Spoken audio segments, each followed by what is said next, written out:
Hello Kasturians, and in this video we are going to discuss chapter 6 of history, that is the three orders. So let's start.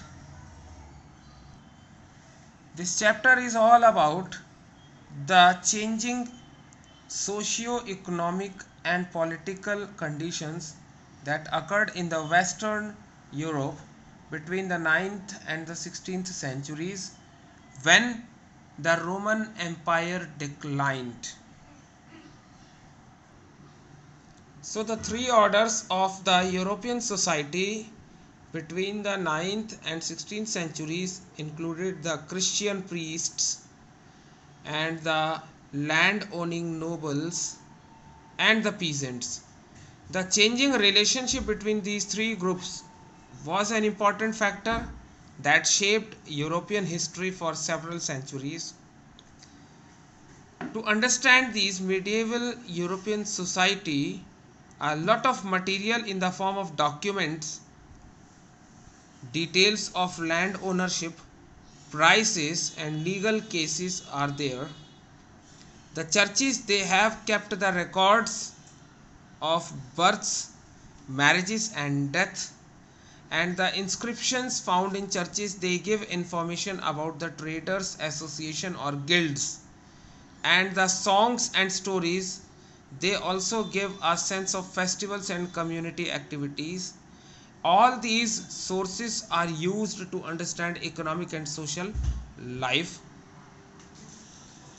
When we see the European feudalism, it was Marc Bloch, who was one of the earliest scholars of French origin, who worked on the concept of feudalism, and he argued that history is not all about political history, but it also includes the international relations and the lives of great people.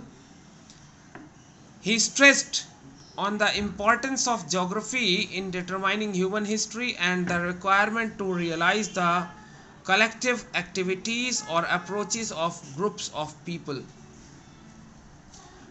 The book written by Marc Bloch by the name of Feudal Society talks much about the European society between 900 and 1300 AD, especially the society of France.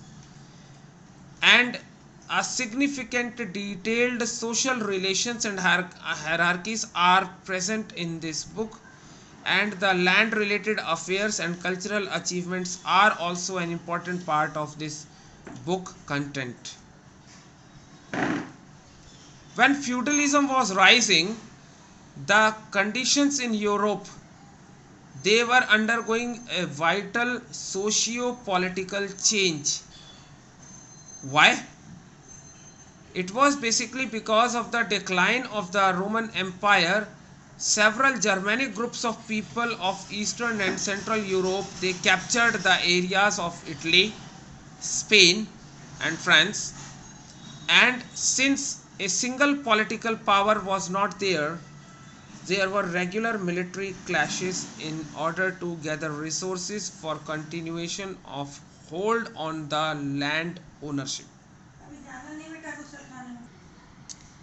So the social institution was revolved around the control of the land, and Christianity was the religion of land as it was spread almost whole Europe after it became the official religion of the Roman Empire.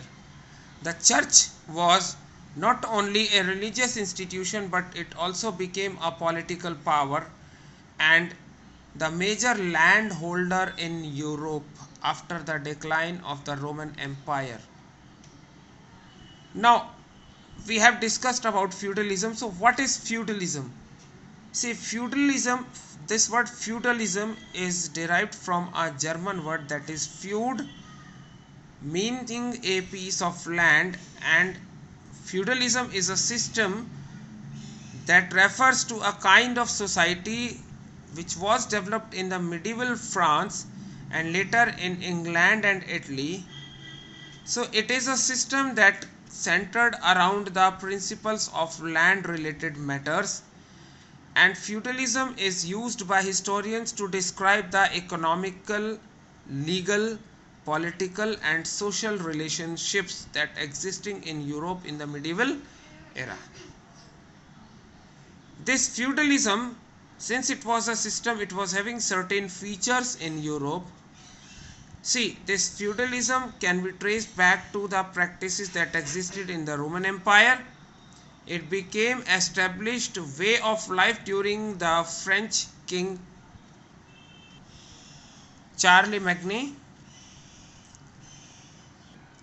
and it was said to be emerged later and spread in the whole Europe later on. It is actually a kind of an agricultural production which was based on the relationship between the lords and their peasants, that is the landowners and the actual workers who were working in the field. The peasants, they cultivated their own land and they worked on the lands of the lords also in lieu of labor service. The peasants, they received military protection from the lord, and the lords, they also decided the judicial matters of the peasants. Therefore that lord was all in all the properties of land and peasants' fortunes. Thus, besides economic aspects, feudalism also began to cover the political and social aspects of life.